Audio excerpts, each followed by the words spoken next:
خلق کو حق نے عظیم کہا، تیری خلق کو حق نے جمیل کیا۔ الحمدللہ رب العالمین، والصلاة والسلام علی سید الانبیاء والمرسلین، اما بعد فاعوذ باللہ من الشیطان الرجیم، بسم اللہ الرحمن الرحیم۔ الصلاة والسلام علیک یا رسول اللہ وعلی آلک واصحابک یا حبیب اللہ۔ الصلاة والسلام علیک یا نبی اللہ وعلی آلک واصحابک یا نور اللہ۔ الحمدللہ عز و جل، قاضی ایاز مالکی رحمۃ اللہ تعالی علیہ کی کتاب الشفا بتعریف حقوق المصطفیٰ صلی اللہ تعالی علیہ وآلہ وسلم کا درس جاری ہے۔ جیسا کہ پچھلے اسباق میں ہم نے فصل اول جو پہلی فصل تھی اس میں اللہ تبارک و تعالیٰ کی بارگاہ میں جو نبی کریم صلی اللہ تعالیٰ علیہ وسلم کا عظیم مقام ہے، اس حوالے سے جو باتیں واضح، ایک تو پورا قرآن حضور علیہ الصلوۃ والسلام کی نعت، لیکن اس حوالے سے جو بالکل واضح صریح آیات تھیں، ان میں سے کچھ کا تذکرہ یہاں پر قاضی ایاز مالکی رحمۃ اللہ تعالیٰ علیہ نے فرمایا تھا۔ یہ ہماری فصل اول مکمل ہو چکی تھی اور آج سے فصل ثانی شروع ہوگی، اور اس میں قاضی ایاز مالکی رحمۃ اللہ تعالیٰ علیہ نے جس بات کو بیان کیا ہے وہ بنیادی طور پر ایک بات ہے، اور اس کے ضمن میں کچھ باتیں ذکر کی ہیں۔ بنیادی بات یہ ہے کہ اس میں جو ذکر کی ہے وہ نبی کریم صلی اللہ تعالیٰ علیہ وآلہ وسلم کا شاہد ہونا، آپ کی گواہی کا معتبر ہونا، آپ کی شہادت کس طرح کی ہے، کہاں کہاں ہے، اس بات کو ذکر کیا ہے۔ اور آپ کی شہادت کے صدقے میں، شہادت سے مراد یہ گواہی، وہ مخصوص شہادت نہیں جس کو ہم شہید ہونا بولتے ہیں، یہاں گواہی کے معنی میں کہ شہادت کا معتبر ہونا۔ تو آپ کی اس گواہی کے معتبر ہونے کے صدقے میں آپ کی امت کی جو گواہی ہے وہ بھی معتبر ہے، اس حوالے سے بنیادی طور پر یہاں بات جو ہے وہ ذکر کی ہے۔ اور چونکہ جو آیت ذکر کی ہے اس حوالے سے، اس میں نبی رحمت شفیع امت صلی اللہ تعالیٰ علیہ وآلہ وسلم کی گواہی کے معتبر ہونے کے ساتھ ساتھ کچھ اور فضائل و کمالات بھی تھے، تو اس کا تذکرہ بھی فرمایا ہے۔ اور حضور علیہ الصلوۃ والسلام کی گواہی کا معتبر ہونا،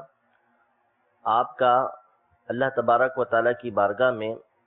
نذیر و بشیر ہونا، دیگر آپ کے کمالات چونکہ صرف قرآن مجید فرقان حمید میں موجود نہیں تھے بلکہ پچھلی کتابوں میں بھی موجود ہیں، تو اس آیت سے جو ہم آگے پڑھنے لگے ہیں، اس سے متعلق جو باتیں توریت کے اندر موجود تھیں اس کا بھی تذکرہ کیا ہے۔ انشاءاللہ تبارک و تعالی اس حوالے سے کہ حضور سرور دو عالم صلی اللہ تعالیٰ علیہ وآلہ وسلم کو اللہ تبارک و تعالیٰ نے شاہد بنا کر بھیجا، آپ علیہ الصلوۃ والسلام کو مبشر بنا کر بھیجا، آپ علیہ الصلوۃ والسلام کو اللہ تبارک و تعالیٰ نے نذیر بنا کر بھیجا، آپ علیہ الصلوۃ والسلام کو اللہ تبارک و تعالیٰ نے داعی الی اللہ بنا کر بھیجا، آپ کو سراج منیر بنا کر بھیجا۔ یہ آیت کریمہ ذکر کر کے پھر اس کے ضمن میں جو حضور سرور دو عالم نور مجسم شاہ آدم و بنی آدم صلی اللہ تعالیٰ علیہ وآلہ وسلم کے جو فضائل و کمالات ہیں ان میں سے کچھ باتوں کو ذکر کرنے کی کوشش کریں گے۔ فرماتے ہیں قاضی ایاز مالکی رحمۃ اللہ تعالی علیہ کہ الفصل الثانی فی وصفہ تعالی لہ بالشہادۃ وما یتعلق بها من الثناء والکرامۃ، یعنی فصل ثانی دوسرا سبق نبی کریم صلی اللہ تعالی علیہ وآلہ وسلم کو اللہ تبارک و تعالی نے شہادت یعنی گواہی دینے والے کے وصف سے متصف کیا، اس حوالے سے ہے، اور اسی سے متعلق دیگر جو حضور علیہ الصلوۃ والسلام کی مدح و ثنا ہے، آپ کا مقام ہے، اس سے متعلق ہے۔ آیت کریمہ ذکر فرمائی سورہ احزاب کی آیت نمبر 45 قال اللہ تعالی یا ایہا النبی انا ارسلناک شاہدا ومبشرا ونذیرا وداعیا الی اللہ باذنہ وسراجا منیرا، یعنی اے غیب بتانے والے، بے شک ہم نے آپ کو شاہد بنا کر بھیجا، ہم نے آپ کو مبشر بنا کر بھیجا، ہم نے آپ کو نذیر بنا کر بھیجا، ہم نے آپ کو اللہ کی طرف اس کے اذن سے دعوت دینے والا بنا کر بھیجا اور آپ کو سراج منیر بنا کر بھیجا۔ فرماتے جمع اللہ تعالی لہو فی ہذہ الآیت ضروبا من رتب اسرتی وجملة اوصاف من المدحة فجعله شاہدا علی امته لنفسه بإبلاغهم الرسالة وهي من خصائصه، یعنی اس آیت میں اللہ تبارک و تعالی نے نبی رحمت صلی اللہ تعالی علیہ وآلہ وسلم کے بلند و بالا مقام کے کچھ حصوں کو جمع فرمایا ہے، کچھ حصوں کو بیان فرمایا ہے، اور آپ علیہ السلام کی مدحت کے کچھ اوصاف کو یہاں ذکر کیا ہے، یعنی کچھ آپ کی خوبیاں یہاں پر بیان کی ہیں۔ ان میں سب سے پہلی چیز جو ذکر کی ہے وہ شاہد ہے۔ شاہد کا مطلب گواہی دینے والا، جس کی گواہی معتبر ہو۔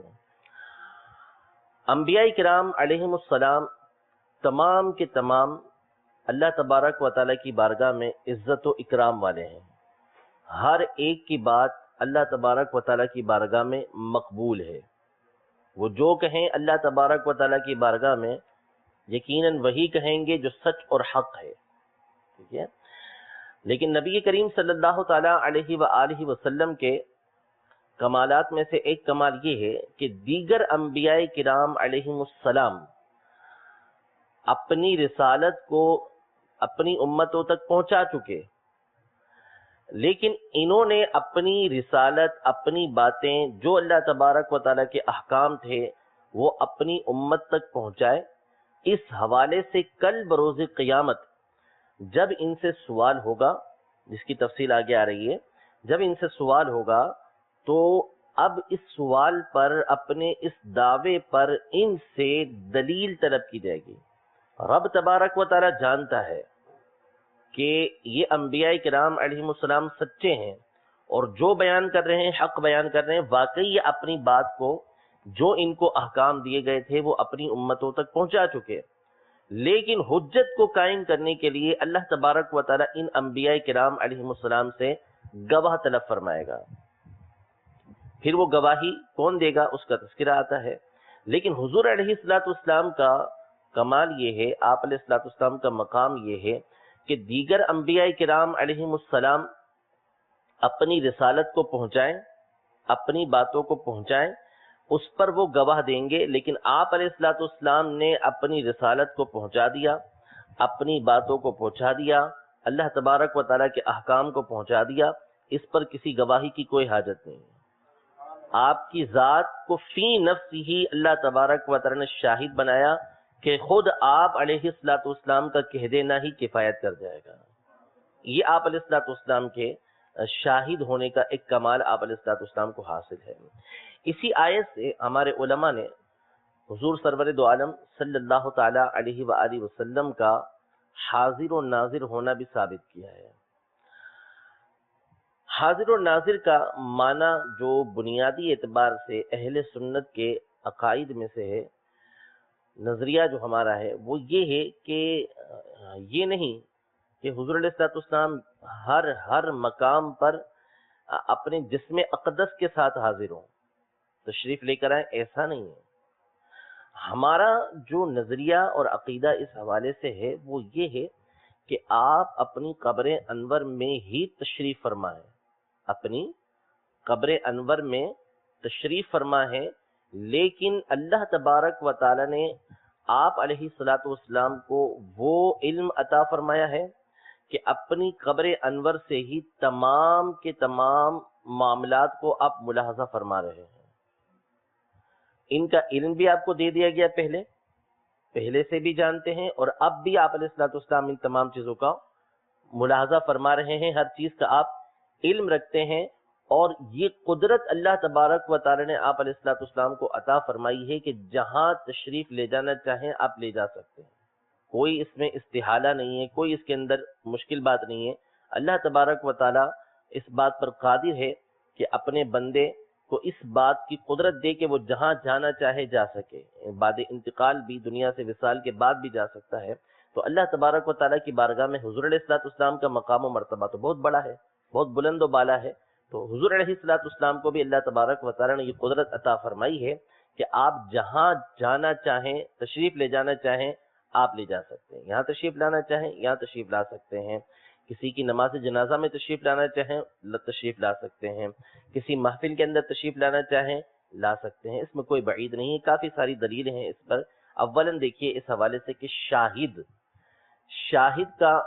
لغت میں جو معنی ہے وہ حاضر ہونا ہے، شاہد کا لغت میں معنی حاضر ہونا ہے۔ اور امام راغب اصفہانی رحمۃ اللہ تعالی علیہ کے جو مشہور قرآن پاک کے اس حوالے سے مفسر گزرے ہیں کہ انہوں نے قرآن پاک کے الفاظ کی تشریح و توضیح کی ہے، یعنی ایک تو قرآن پاک کی آیت کا معنی ہوتا ہے کہ تفسیر ایک تو اس طرح ہوتی ہے کہ قرآن پاک کی آیت آئی اور پھر اس کا جو بھی معنی تھا، تفسیر تھی، وہ پوری کر دی، جیسے مشہور تفسیریں ہیں چاہے اردو میں ہوں چاہے عربی کے اندر ہوں۔ اور ایک ہوتی ہے کہ تفسیر لغت القرآن کے نام سے یا تفسیر مفردات القرآن کے نام سے، کہ ایک ایک لفظ کو لینا اور اس کے معنی کو واضح کرنا کہ اس لفظ کا مطلب کیا ہے۔ تو اس حوالے سے جو سب سے مشہور کتاب ہے وہ امام راغب اصفہانی رحمۃ اللہ تعالی علیہ کی المفردات ہے، المفردات کے نام سے۔ امام راغب اصفہانی رحمۃ اللہ تعالی علیہ شہود کا معنی بیان کرتے ہیں، شہادت یعنی گواہی کا معنی بیان کرتے ہیں۔ الشہود والشہادہ الحضور مع المشاہدتی اما بالبصری او بالبصیرتی، یعنی شہادت اور شہود جس سے شاہد بنا ہے، شہادت اور شہود جس سے شاہد بنا ہے، اس کا مطلب یہ ہے کہ مشاہدہ کرتے ہوئے، یعنی دیکھتے ہوئے، معاینہ کرتے ہوئے، اس کو ملاحظہ کرتے ہوئے، دیکھتے ہوئے کسی مقام پر حاضر ہونا، دیکھتے ہوئے کسی مقام پر حاضر ہونا۔ اب چاہے یہ سر کی آنکھوں کے ذریعے ہو کہ بالبصر دیکھ رہے ہیں براہ راست، چاہے بصیرت کے ذریعے ہو، یعنی اللہ تبارک و تعالی نے سارے کا سارا علم ان چیزوں کا آپ کو عطا فرما دیے، دونوں باتیں اس کے اندر ہو سکتی ہیں۔ تو اب اس آیت کا معنی یہ بنا کہ آپ علیہ الصلوۃ والسلام کو شاہد بنانے کا مطلب یہ ہے کہ آپ علیہ الصلوۃ والسلام جس چیز کی گواہی دیں گے، جن باتوں کی گواہی دیں گے، ان کے پاس آپ حاضر بھی ہیں اور ان کو مشاہدہ بھی فرما رہے ہیں، وہاں تشریف فرما بھی ہیں، دیکھ بھی رہے ہیں، اور ان کا مشاہدہ بھی آپ فرما رہے ہیں۔ اب یہ حضور حاضر ہونا یہ عام ہے کہ کبھی تو براہ راست اس مقام پر جس میں اقدس کے ساتھ تشریف فرما ہے، اور کبھی اپنی قبر انور میں تشریف فرما ہے اور وہیں سے اس چیز کو ملاحظہ فرما رہے ہیں۔ اس آیت کی تفسیر میں امام محمد بن مصطفیٰ ابو سعود العمادی، یہ سن 982 ہجری، یعنی آج سے تقریباً 600 سال، 550 سال پرانے بزرگ ہیں، اور ترکی کے یہ بہت بڑے عالم دین تھے، سلطنت عثمانیہ میں ایک مشہور عالم گزرے ہیں یہ محمد بن مصطفیٰ ابو سعود العمادی، اور ان کی کتاب ارشاد العقل السلیم کے نام سے جو قرآن پاک کی تفسیر پر ہے، 9 جلدوں میں یہ مطبوع ہے، حنفی بزرگ ہیں۔ انہوں نے اس آیت کی تفسیر کرتے ہوئے یہ ارشاد فرمایا کہ انا ارسلناک شاہدا، ہم نے آپ کو گواہ بنا کر بھیجا، یا ہم نے آپ کو حاضر ناظر بنا کر بھیجا۔ کس چیز پر گواہ بنا کر بھیجا آپ کو؟ فرماتے ہیں کہ علی من بعثت الیہم، ان لوگوں پر کہ جن کی طرف آپ مبعوث کیے گئے، ان لوگوں پر جن کی طرف آپ مبعوث کیے گئے یعنی بھیجے گئے، تراقب احوالہم وتشاہد اعمالہم، آپ ان کے جو احوال ہیں، ان کے جو معاملات ہیں، ان کی نگہبانی فرماتے ہیں، ان کی حفاظت کرتے ہیں اور ان کے اعمال کا مشاہدہ کرتے ہیں۔ وَتَتَحَمَّلُ مِنْهُمُ الشَّهَادَةَ بِمَا صَدَرَ عَنْهُمْ مِنَ التَّصْدِيقِ وَالتَّكْذِيبِ وَسَائِرِ مَا هُمْ عَلَيْهِ مِنَ الْهُدَى وَالضَّلَالِ وَتُؤَدِّيهَا يَوْمَ الْقِيَامَةِ أَدَاءً مَقْبُولًا فِيمَا لَهُمْ وَمَا عَلَيْهِمْ، یعنی ان سے جو کچھ صادر ہوتا ہے، جو کچھ یہ کرتے ہیں، چاہے یہ تصدیق کریں آپ کی، چاہے یہ تکذیب کریں، چاہے یہ ہدایت پر ہوں، چاہے گمراہی پر ہوں، کفار ہیں، مسلمان ہیں، مسلمانوں میں صحیح العقیدہ مسلمان ہیں، نیک اعمال والے ہیں یا گمراہی والے ہیں، ہر ایک کے بارے میں آپ گواہی دینے والے ہیں، ان کی گواہی کو آپ تحمل کرنے والے ہیں، یعنی ان کو ملاحظہ کر رہے ہیں، اور کل بروز قیامت اللہ تبارک و تعالیٰ کی بارگاہ میں آپ ایسی گواہی دیں گے جو گواہی رب العزت کی بارگاہ میں مقبول ہوگی۔ اور گواہی کس چیز کی دیں گے کہ ما لہم وما علیہم، جو انہوں نے اچھا کیا اس کی گواہی بھی دیں گے، اور جو انہوں نے برا کیا اس کی گواہی بھی دیں گے، یعنی جو ان کے لیے کرنا ضروری تھا اس کی بھی گواہی دیں گے کہ جس کی وجہ سے ان کے لیے اچھائی ہو، اور جس کی وجہ سے ان کے اوپر برائی آئے گی اس چیز کی بھی آپ گواہی دیں گے۔ یعنی جو گنہگار ہیں یا جو فساق ہیں یا جو کافر ہیں ان کے بارے میں بھی آپ بتائیں گے کہ ان لوگوں نے اس طرح کے اعمال کیے، اور اللہ تبارک و تعالیٰ کی بارگاہ میں آپ کی وہ گواہی مقبول ہوگی، اور پھر آگے کے جو معاملات ہوں گے وہ پیش آئیں گے۔ تو یہ ارشاد فرما رہے ہیں، غور طلب بات یہ ہے کہ ارشاد فرما رہے ہیں کہ آپ گواہ ہیں، حضور علیہ الصلوۃ والسلام گواہ ہیں جن کی طرف آپ کی بعثت ہوئی، جن کی طرف آپ کی بعثت ہوئی۔ اب ان کے قول کے مطابق تو امت، ساری امت اس میں شامل ہوئی کہ جو حضور علیہ الصلوۃ والسلام جن کی طرف مبعوث کیے گئے، بھیجے گئے، ان پر آپ گواہ ہیں، ان پر آپ گواہ ہیں، یعنی ان کے حق میں آپ گواہی دیں گے۔ پہلی بات یہ ہے کہ حضور علیہ الصلوۃ والسلام کے زمانے، ظاہری زمانے سے لے کر تا قیامت جو بھی ہے سب کے سب حضور علیہ الصلوۃ والسلام کے امتی ہیں۔ ایک بات یہ، ویسے آپ علیہ الصلوۃ والسلام کی جو بعثت ہے اس حوالے سے میں عرض کرتا ہوں، اولاً یہ کہ جب سے آپ علیہ الصلوۃ والسلام کی بعثت ہوئی اس وقت سے لے کر تا قیامت جتنے بھی لوگ ہوں گے ان کے لیے آپ کی بعثت ہے۔ جب آپ علیہ الصلوۃ والسلام مبعوث ہو گئے تو پھر اس کے بعد ضروری ہے کہ آپ علیہ الصلوۃ والسلام ہی کی شریعت پر عمل کیا جائے، آپ ہی کی لائی ہوئی شریعت مطہرہ کے مطابق عمل کیا جائے۔ اور پھر آپ جانتے ہیں کہ امت کی دو قسمیں ہیں، ایک امت دعوت، دوسری امت اجابت۔ امت سب ہیں، امت سب ہیں، لیکن جنہوں نے حضور علیہ الصلوۃ والسلام کی دعوت کو قبول کیا، اسلام لے کر آئے، صحیح العقیدہ رہے، ایسی امت کو امت اجابت کہتے ہیں کہ انہوں نے حضور علیہ الصلوۃ والسلام کی لائی ہوئی دعوت کو قبول کر لیا۔ اور دوسری امت دعوت، جن کے پاس حضور علیہ الصلوۃ والسلام اسلام کی دعوت لے کر آئے، اپنی شریعت کی دعوت لے کر آئے، لیکن انہوں نے اس دعوت کو قبول نہیں کیا، جیسے کفار ہیں یا بدعقیدہ ہے کوئی، تو پھر انہوں نے نبی کریم صلی اللہ تعالیٰ علیہ وآلہ وسلم کی دعوت کو قبول نہیں کیا۔ امت یہ بھی ہیں لیکن امت دعوت ہے، امت دعوت ہے۔ تو ان تمام کے احوال کو نبی کریم صلی اللہ تعالیٰ علیہ وآلہ وسلم ملاحظہ فرما رہے ہیں، آپ ان کے تمام معاملات کو دیکھ رہے ہیں۔ کوئی ہو، سیدنا ابوبکر صدیق رضی اللہ تعالیٰ عنہ سے لے کر قیامت تک جو آخری فرد آ رہا ہے، سب کے معاملات آپ کے سامنے بالکل واضح ہوگا۔ یہ کب سے؟ جب سے نبی کریم صلی اللہ تعالیٰ علیہ وآلہ وسلم کی بعثت ہوئی۔ پھر حضور علیہ الصلوۃ والسلام کی جو بعثت ہے وہ آپ علیہ الصلوۃ والسلام کی بعثت فقط انسانوں کی طرف نہیں،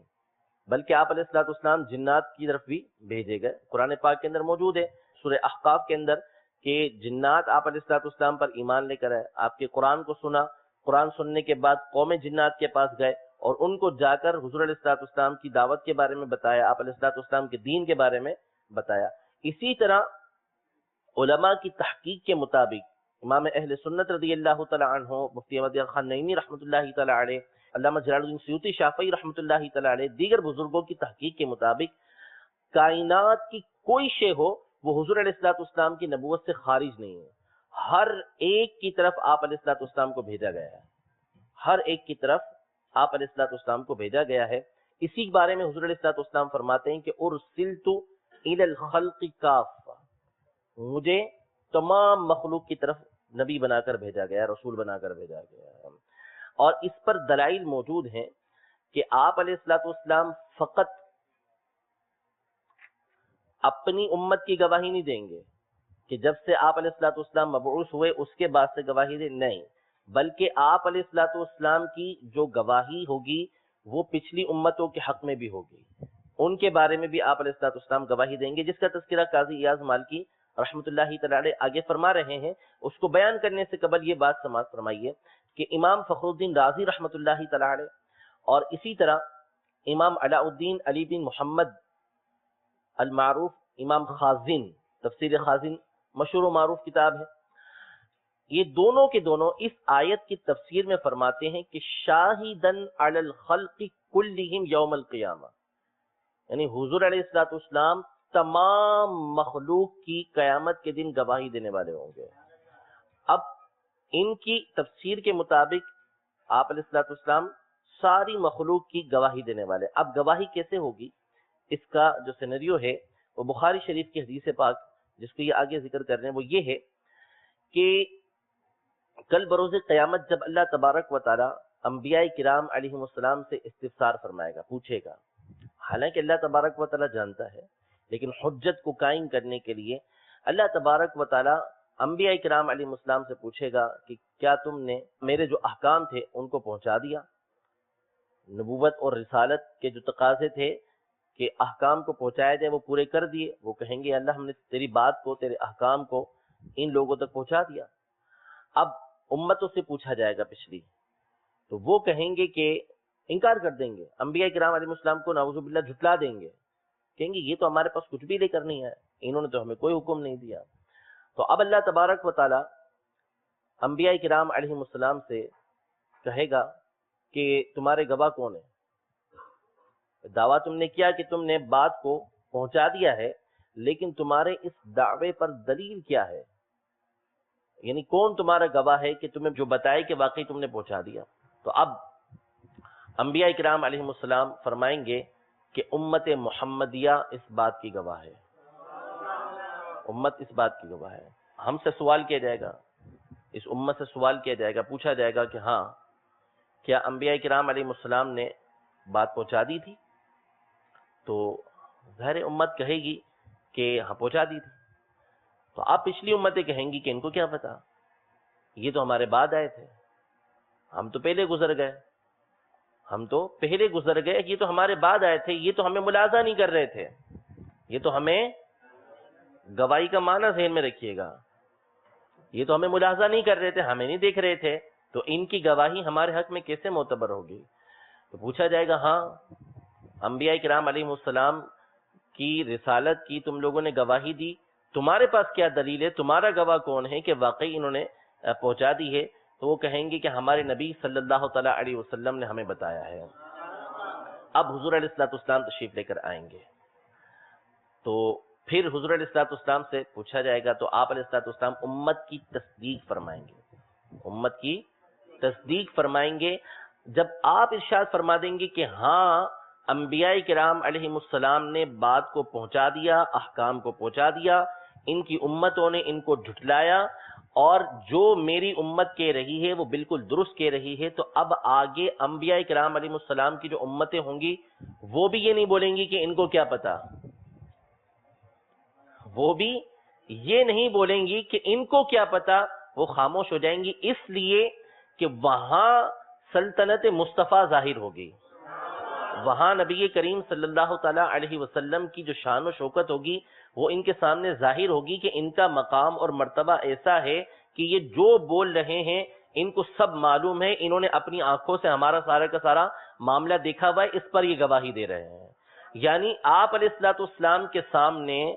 حضرت آدم علیہ السلام سے لے کر حضرت عیسیٰ علیہ الصلوۃ والسلام تک جتنے بھی معاملات ہوں گے چونکہ وہ گزر چکے ہیں، اب آپ کی گواہی وہ گواہی ہے کہ جو بالبصارت ہے۔ آپ علیہ الصلوۃ والسلام گویا کہ سارا کا سارا دیکھ کر بتا رہے ہیں، یا آپ کو وہ علم عطا کیا گیا، وہ معاملات عطا کیے گئے دل کے ذریعے کہ جن کی وجہ سے آپ کا علم گویا کہ ایسا ہے جیسا آپ ملاحظہ فرما رہے ہیں۔ ویسے تو ساری چیزیں اللہ نے دکھا دیں، یہ موجود ہے صلاۃ الکسوف کے باب کے اندر کہ نماز کسوف پڑھتے ہوئے ایک دیوار کے اندر اللہ تبارک و تعالی نے نبی کریم صلی اللہ تعالی علیہ وسلم کو سارے کے سارے معاملات دکھا دیے تھے۔ بخاری شریف کے حدیث مبارکہ ہے۔ تو انبیاء کرام علیہم السلام پر حضور علیہ الصلوۃ والسلام کی ایک فضیلت یہ ہے کہ آپ علیہ الصلوۃ والسلام کی گواہی اپنی ذات پر خود معتبر ہے۔ آپ جو فرما دیں کہ میں نے یہ بات کہہ دی ہے تو اب اس پر آپ کو کسی کے لیے گواہی کی حاجت نہیں ہے، اور اسی سے حاضر و ناظر کا معنی بھی واضح ہو جاتا ہے، اور عقیدہ اور نظریہ بھی ہم نے ہمارا بیان کر دیا۔ اس سے یہ غلط فہمی دور ہو جانی چاہیے کہ بعض افراد یوں سمجھتے ہیں کہ گویا ہمارا عقیدہ یہ ہے کہ ہم ہر مقام پر یوں نبی کریم صلی اللہ علیہ وسلم کو حاضر و ناظر مانتے ہیں کہ گویا یہاں تشریف فرمائے۔ ایسا ہرگز نہیں۔ ہمارا عقیدہ اور نظریہ یہ ہے کہ آپ علیہ الصلوۃ والسلام اپنی قبر انور میں ہی تشریف فرما ہے، جانا جہاں چاہے جا سکتے ہیں، اور اس پر 50 دلائل موجود ہیں۔ حضور علیہ الصلوۃ والسلام ارشاد فرماتے ہیں من رآنی فی المنام فقد رأى الحق، جس نے خواب میں مجھے دیکھا اس نے حق دیکھا، حق دیکھا اس نے مجھے۔ اب خواب میں کتنوں کے ایک وقت میں تشریف لاتے ہیں، کتنے واقعات موجود ہیں کہ ایک ہی رات کے اندر ایک ہی موقع پر حضور علیہ الصلوۃ والسلام کتنوں کے خواب میں تشریف لے کر آئے۔ تو ایک ہی وقت میں حضور علیہ الصلوۃ والسلام کتنے مقامات پر تشریف لے کر گئے۔ اور قبر کے اندر تیسرا سوال یہ ہوتا ہے کہ ما کنت تقول فی ھذا الرجل، کہ تو اس شخص کے بارے میں کیا کہا کرتا تھا، اس ہستی کے بارے میں کیا کہا کرتا تھا۔ تو ایک ہی وقت میں کتنے افراد مرتے ہیں، کتنے افراد قبروں کے اندر ڈالے جاتے ہیں، ہر قبر میں نبی کریم صلی اللہ تعالی علیہ وسلم تشریف لے کر آتے ہیں۔ اب وہ تشریف لانا دونوں طرح ہو سکتا ہے، اور دونوں سے ہمارا مدعا ثابت ہے کہ آپ علیہ الصلوۃ والسلام خود فی نفسی ہی تشریف لے کر آئے قبر کے اندر،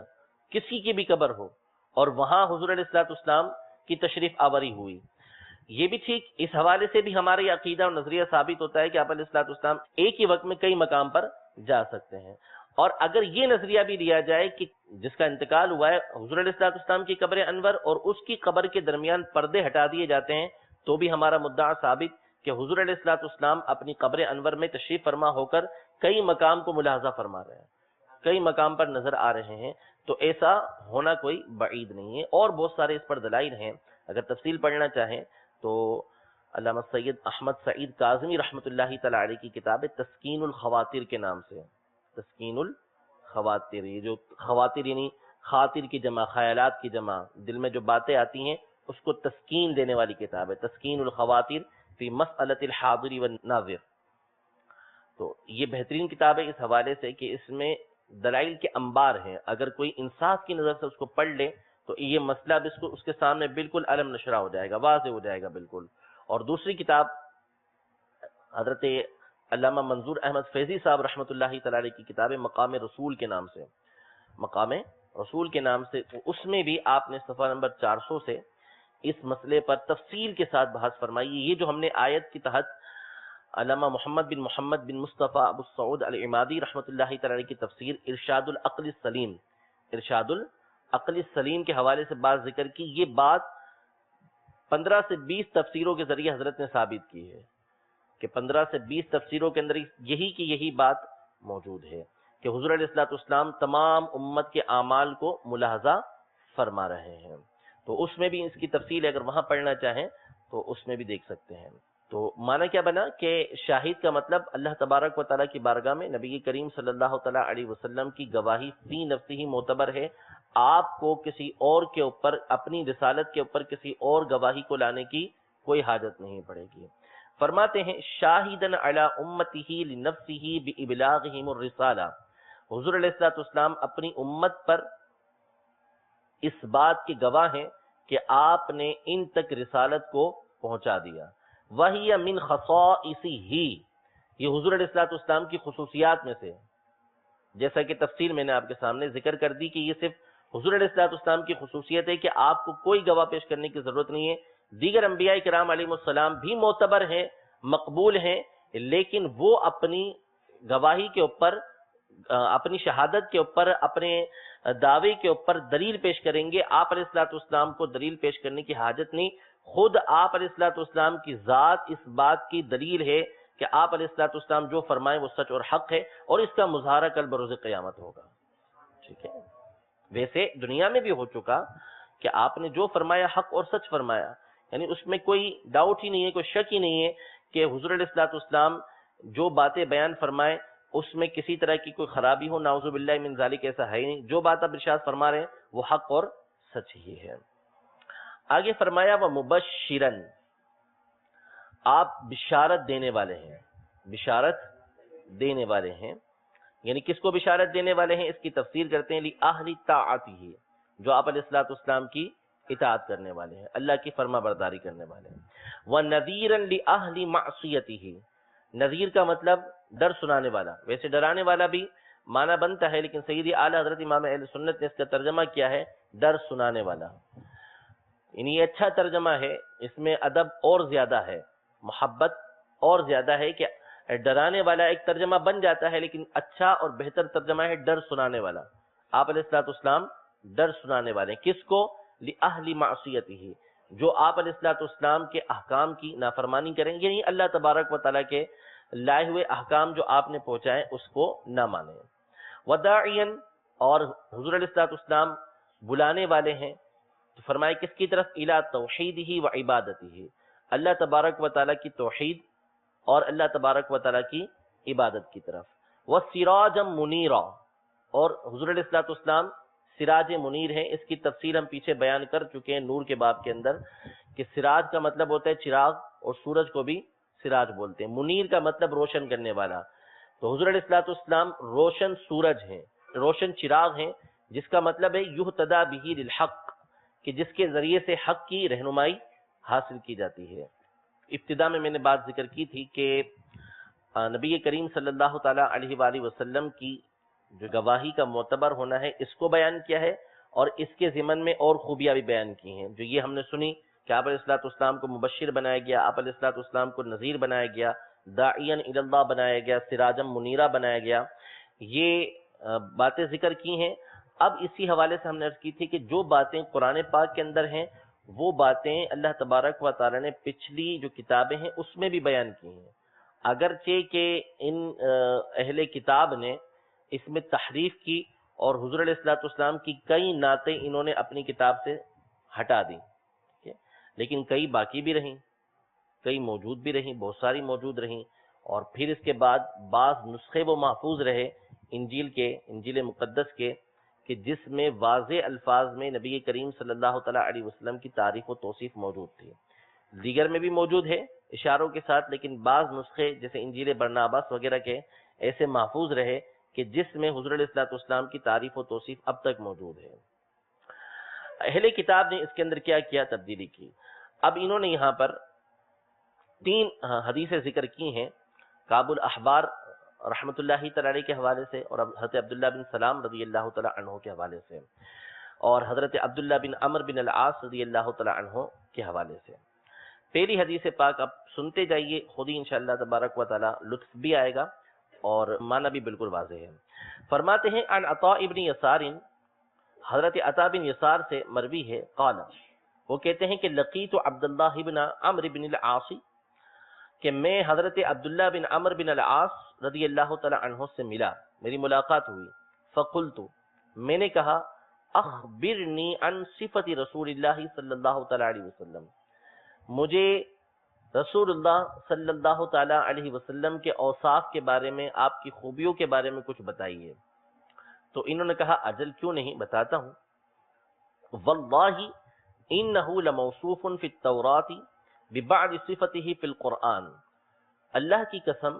حضور سرور دو عالم صلی اللہ تعالی علیہ وسلم توریت میں اپنی بعض ان صفتوں کے ساتھ موصوف ہیں کہ جو قرآن میں ہے. یعنی آپ علیہ الصلوۃ والسلام کی بعض صفتیں جو قرآن میں ہیں وہ توریت کے اندر بھی ذکر کی گئی ہیں. تو چونکہ عبداللہ بن عمرو بن العاص رضی اللہ تعالی عنہ وہ ہیں کہ جو قرآن کا علم رکھنے کے ساتھ ساتھ اہل کتاب کی جو کتابیں تھیں مختلف ان کا علم بھی رکھتے تھے. آپ کے بارے میں مشہور ہے، پورا ایک اونٹ ان کی کتابوں کا بھرا ہوا ملا تھا اونٹ کے اوپر لدی ہوئی، تو آپ کے پاس وہ موجود تھی اور آپ نے ان کا مطالعہ کیا ہوا تھا، تو پچھلی کتابوں کے بارے میں بھی آپ کا علم بڑا مضبوط تھا، تو بعض صفتیں ذکر کی. اب دیکھیں قرآن پاک کی آیت سے ملتی ہوئی کیسی وہاں توراۃ شریف میں حضور علیہ الصلوۃ والسلام کی یہ بات موجود ہے. فرمایا کہ یہ موجود ہے توراۃ کے اندر، یا ایھا النبی انا ارسلناک شاہدا ومبشرا ونذیرا، اے نبی ہم نے آپ کو بھیجا شاہد بنا کر، حاضر و ناظر بنا کر، اور آپ کو مبشر بنا کر اور آپ کو نذیر بنا کر. پھر مزید آگے توراۃ کے اندر موجود ہے وحرزا للأمیین، اور آپ جو امی لوگ ہیں، بے پڑھے لوگ ہیں، ان کے آپ محافظ ہیں، ان کی آپ حفاظت ہیں، ان کی آپ ڈھال ہیں. امی کا مطلب یعنی اہل عرب کے بارے میں آگے آتا ہے انشاءاللہ تبارک و تعالی اسباق کے اندر کہ یہ عمومی طور پر لکھنے سے گریز کرتے تھے، لکھنے سے گریز کرتے تھے، پڑھنا لکھنا ان کے اندر کم تھا، پڑھنا لکھنا کم تھا، بے پڑھے زیادہ تھے. تو نبی کریم صلی اللہ تعالیٰ علیہ وآلہ وسلم چونکہ اہل عرب میں ہی اس وقت مبعوث ہوئے تھے، بعثت آپ کی وہیں ہوئی تھی، اس وقت پڑھنا لکھنا کم تھا، تو اس لیے آپ کو فرمایا گیا کہ حرزا للأمیین، یعنی وہ لوگ کہ جو اہل عرب ہیں، جو بے پڑھے ہیں، پڑھتے لکھتے نہیں ہیں، ان کے آپ محافظ ہیں، ان کی آپ حفاظت کرنے والے ہیں. اس کا مطلب یہ نہیں ہے، انشاءاللہ تبارک و تعالیٰ اس پر بحث آگے آتی ہے، کہ ان میں علم نہیں تھا. کسی سے پڑھنا الگ چیز ہے اور علم کا ہونا ایک الگ چیز ہے. اہل عرب کی فصاحت، بلاغت، ان کا جو مبلغ علمی تھا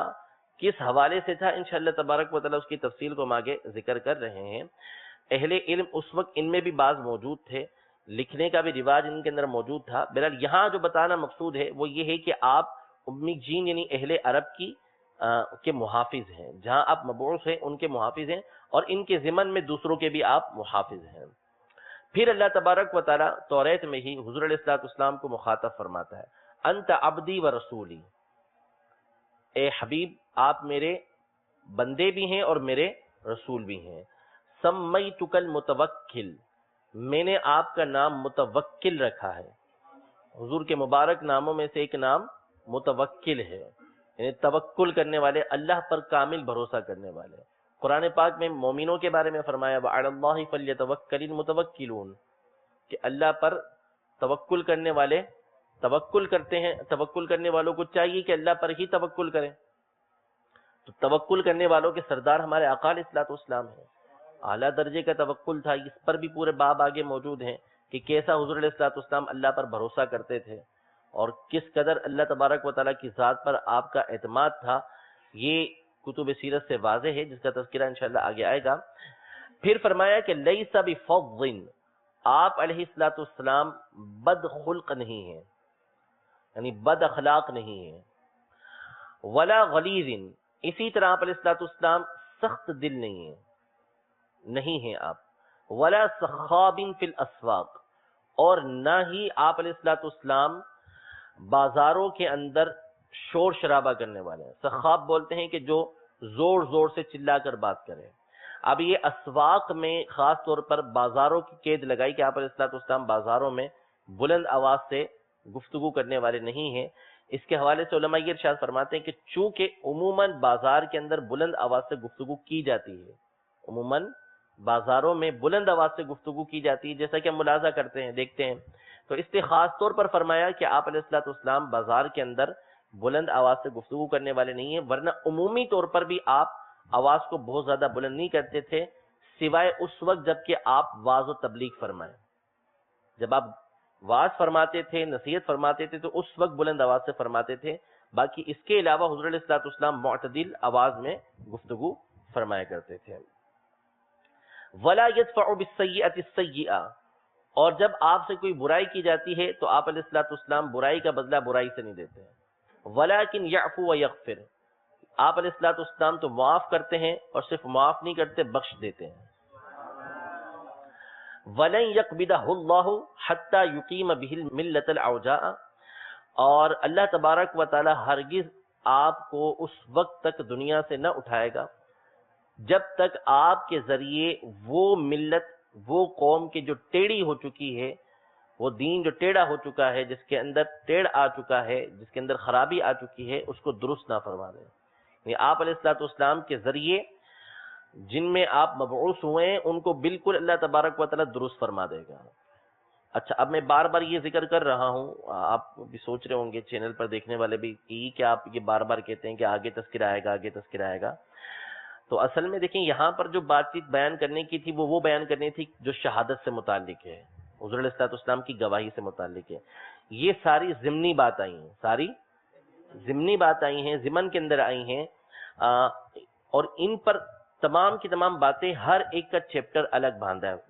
کہ آپ علیہ الصلوۃ والسلام کا عفو درگزر، آپ علیہ الصلوۃ والسلام کی گفتگو کا انداز، آپ علیہ الصلوۃ والسلام کا سخت دل نہ ہونا، نرم دل ہونا، یہ ساری باتیں الگ الگ چیپٹر کے اندر آ رہی ہیں. یہاں پر چونکہ ایک حدیث پاک ذکر کرنی تھی، حضرت عبداللہ بن عمرو بن العاص کی گفتگو ذکر کرنی تھی،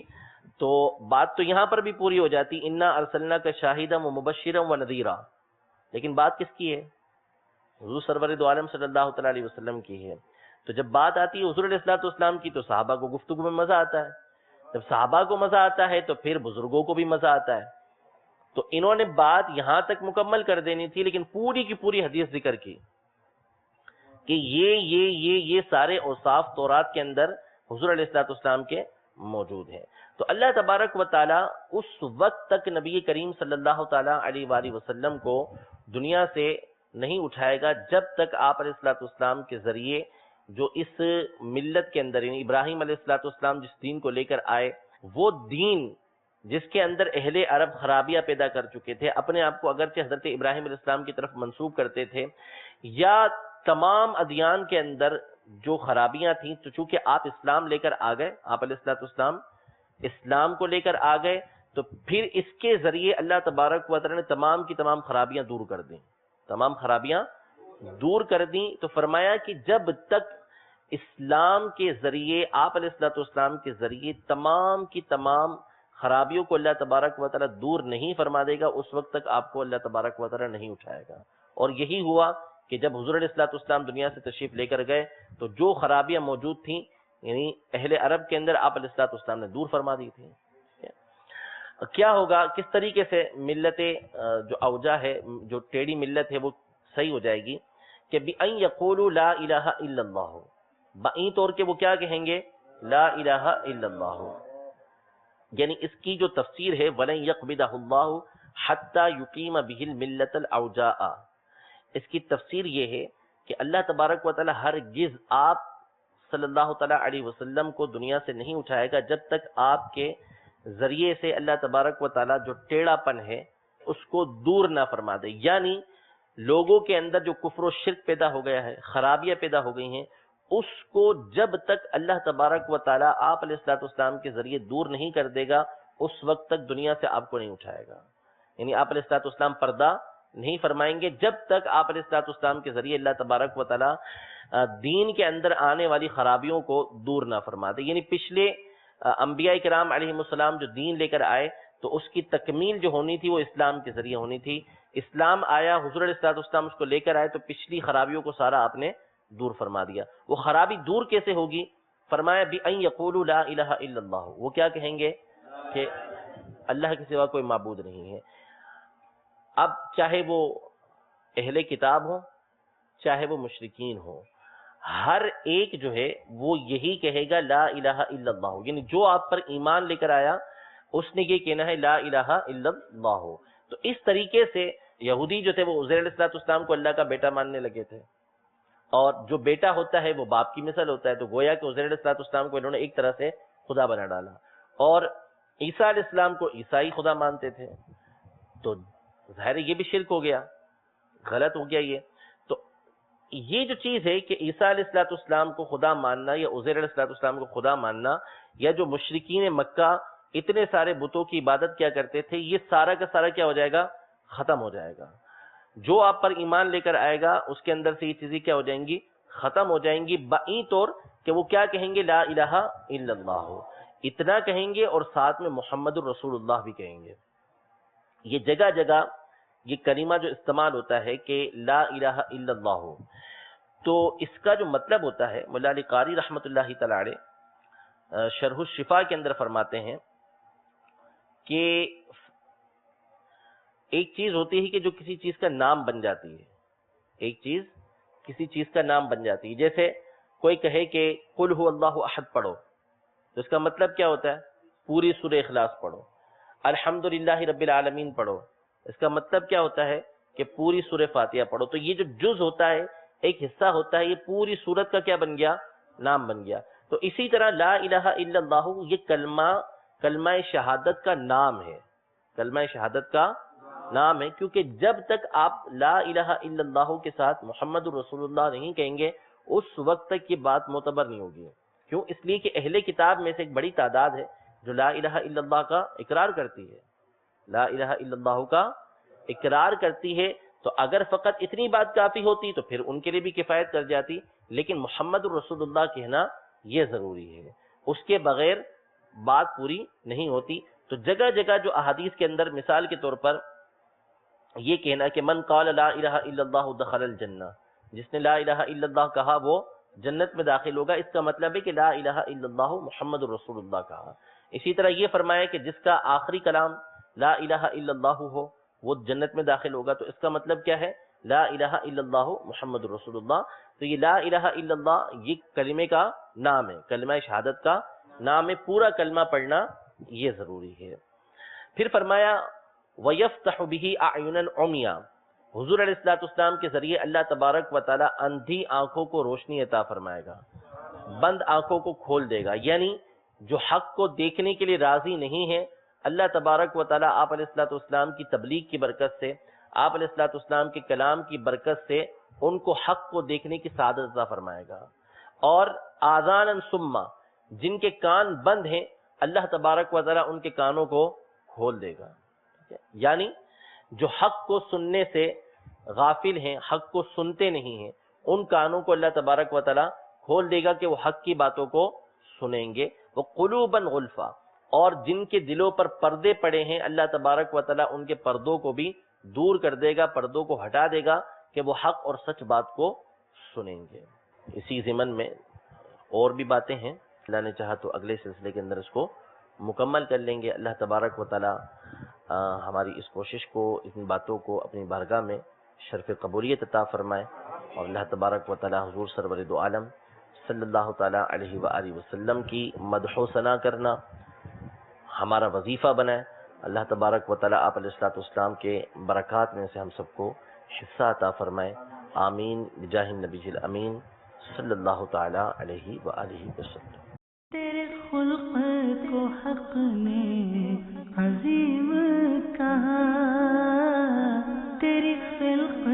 کو حق نے جمیل